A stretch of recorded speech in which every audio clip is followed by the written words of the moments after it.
Hi, I'm CJ and this is my RC channel. In this video, I'm going to be introducing you to VTA, which stands for Vintage Trans Am. This is a ROAR racing class for touring cars. At least it's based on all-wheel drive touring car chassis. Any all-wheel drive touring chassis is legal. There are a lot of rules though.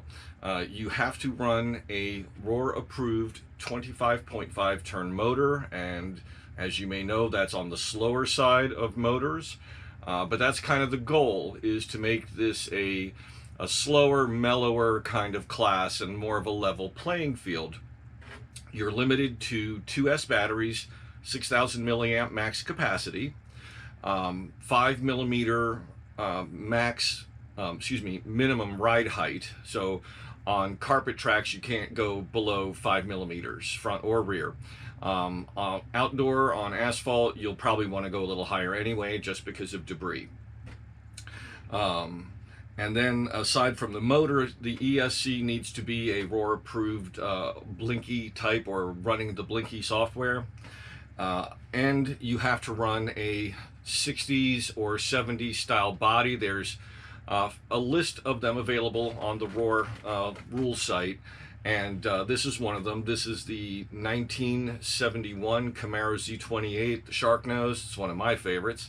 It's all based on American muscle cars, Mustangs, Camaros, Trans Am. I believe there's at least one or two Chrysler bodies. There's a handful to choose from, and it's not required, but in the rules they say that flashy colors and neon or overly fancy paint jobs are frowned upon, because they're trying to kind of make things period specific. Now, one thing that I don't have on here is you have to have a number on the hood and on both doors. I'm just going to use stickers for those.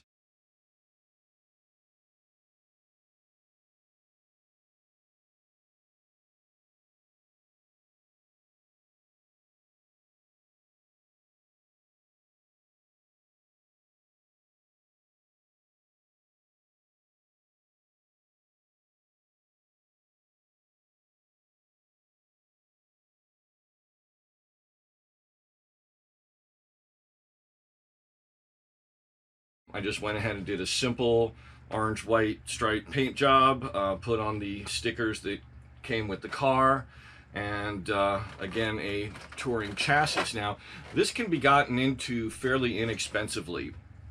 You can certainly spend upwards of $550 on an X-Ray or a Yokomo touring car, or you could do what I did and get yourself a 3 racing chassis. The Sakura Advance S is their low-end model. It's a fiberglass chassis. All the bulkheads, everything is plastic. There's no anodized aluminum pretty much anywhere on the car, but it's very light and it runs great with the motor I've got in it, which is one of the RevTech motors.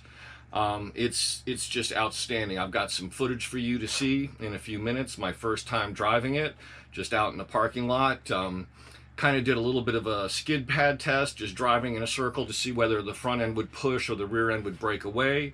Had a little bit of oversteer, so I have since swapped to a softer set of rear springs, a softer sway bar in the rear, and I'm gonna kind of see how that does tomorrow when I go out again.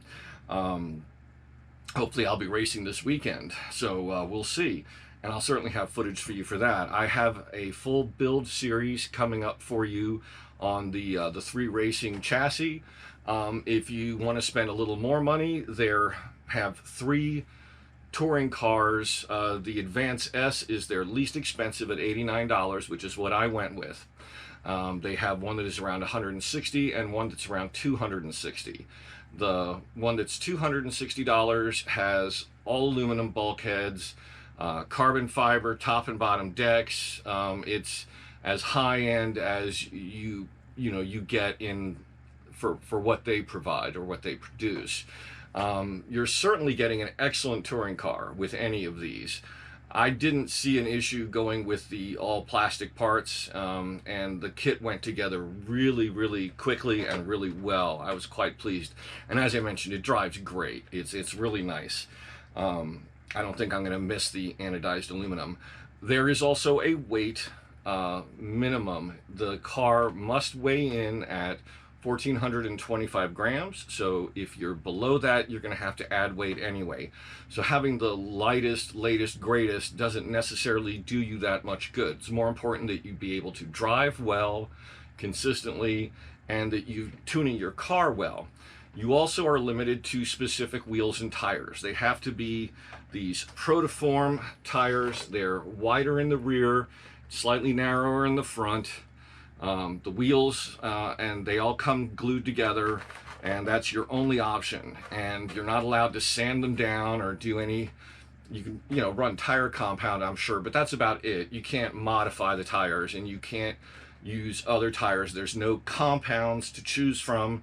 It is what it is. And again, that makes for a lower cost class, a more level playing field. And since you're running slower motors anyway, having the best, greatest chassis is not going to give you nearly as much benefit as if you were, running in one of the higher end touring car classes where you're really fighting over hundreds, even thousandths of a second. So this is a great way to get into racing. With the 3 racing chassis starting at $89, you can build up a car for half or less what it would cost you, and you can still have plenty of money left over for all kinds of spare parts and such. I went ahead and picked up a couple extra set of front A-arms and a few other items that do tend to break in heavy crashes. But other than that, it's good to go. So I just wanted to introduce you to VTA, and hopefully you're interested in getting involved in it. It's a great way to race at a low budget, and it's a good place for people that are new to road cars to start, because again, they're just not as fast as the other classes. And so you can have a lot of fun at a low budget, and hopefully you'll enjoy yourself. Found a nice smooth piece of parking lot here that nobody's using at the moment. So I'm going to be test running for the first time the VTA. It's 1/10 scale touring car that is set up for vintage Trans Am class.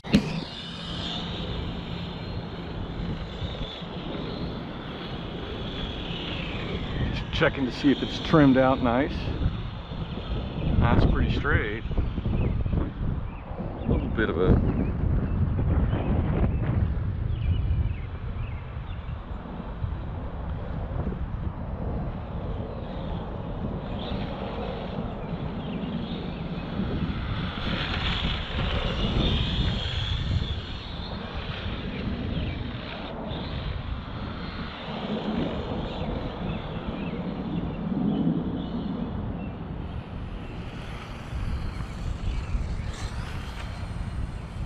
I think I'm going to go down a tooth or two on the pinion gear, get a little more acceleration out of this.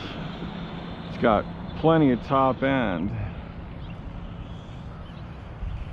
not as much acceleration as I'd like. Sure handles nice.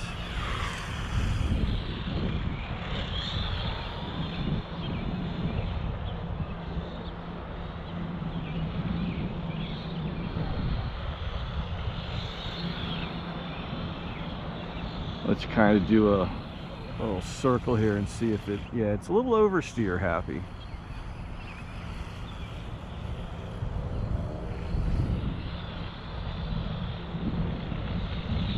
Yep. So I want to try to make this a little bit not so loose in the rear. I haven't seen it push at all.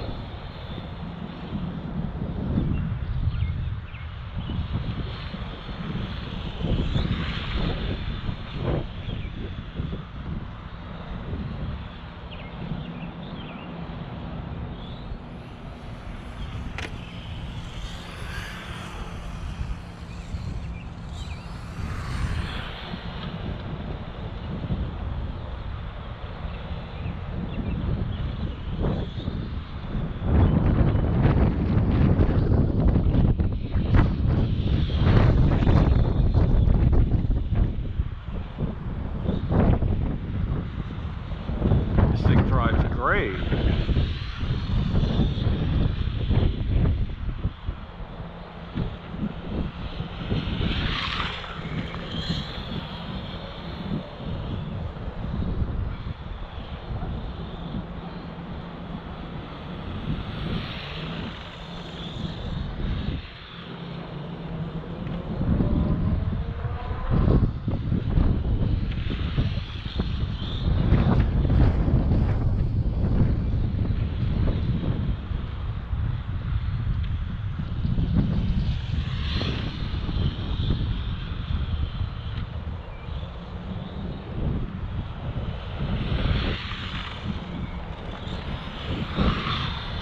This thing is a joy to drive.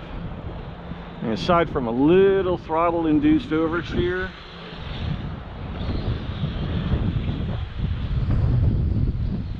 it is smooth, as quiet as can be. That RevTech motor really pushes.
Sweepers really well.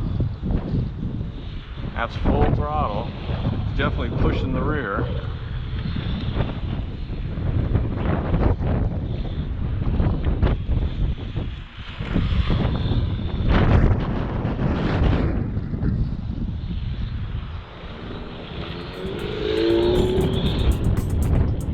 I hope you enjoyed this video. Please click like and please subscribe to my channel.